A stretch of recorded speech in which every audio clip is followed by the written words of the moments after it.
भोंदूबाबा अशोक खरातला एसआयटीचा मोठा दणका। शिवानिका संस्थाच्या बँक खात्यासह नाशकातील ओकस कार्यालय सील। खराची एसआयटी कडून आज तब्बल 10 तास चौकशी। कुटुंबियांच्या नावावरील जमीन, घरं आणि दुकानांची कसून चौकशी सुरू।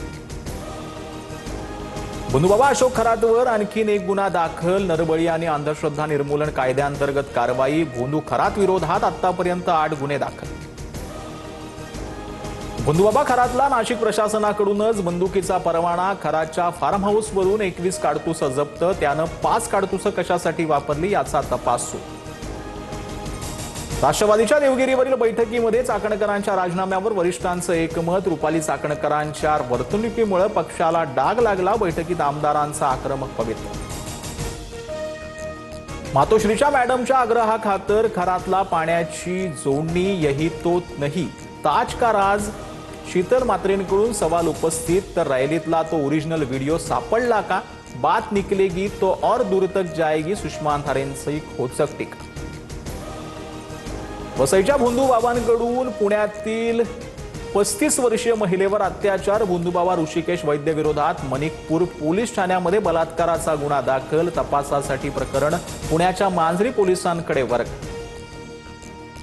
बीएमसी सहाय्यक आयुक्तांवर गंभीर आरोप करणाऱ्या निशित पटेलला अटक। बॉलिवूड अभिनेत्याच्या तक्रारीनंतर निशित पटेल पोलिसांच्या जाळ्यात। वांद्रे येथील हाऊसिंग प्रकल्पाच्या नावाखाली कोट्यावधींची फसवणूक केल्याचं उघड। देशाकडे पेट्रोल डिझेलचा मुबलक साठा, कुणीही रांगा लावू नये मुख्यमंत्र्यांचं आवाहन। तर इंधन खतांचा काळाबाजार करणाऱ्यांवर कठोर कारवाईचाही इशारा। छत्रपती संभाजीनगरमध्ये इंधन टंचाईचा भडका। जालना रोडवरील 7 पेट्रोल पंपांचा साठा संपला। पंपांवर प्रचंड गर्दी, नागरिकांची मोठी गैरसोय।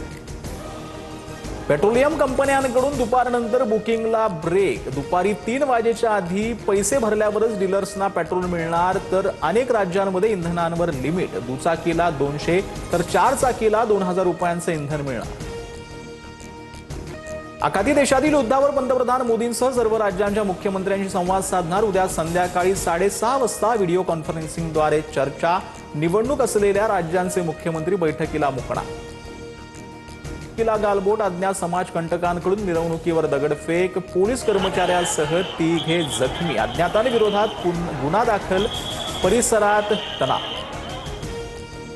नागपूरच्या पोदारेश्वर राम मंदिरात उत्सव मूर्ती रथात विराजमान। मुख्यमंत्री फडणवीसांनी ओढला रामरथ। शोभायात्रेत रामनामाच्या जयघोषात नागपूर नगरी दुमदुमली। रामनवमी निमित्त मुंबईच्या आझाद मैदानावर भव्य ड्रोन शोचं आयोजन। तब्बल 2000 ड्रोनच्या माध्यमातून आकाशात इतिहासाची आणि परंपरेची तेजस्वी छाप उमटली।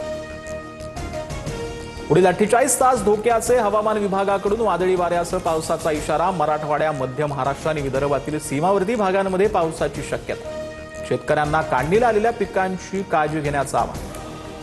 बीसीसीआयकडून आयपीएलचं दुसऱ्या सत्रातील वेळापत्रक जाहीर। पहिल्या आणि दुसऱ्या सत्रात एकूण 70 सामने 12 शहरांमध्ये रंगणार थरार। 28 तारखेला आरसीबी विरुद्ध एसआरएच लढतीनं आयपीएलचा शुभारंभ होणार।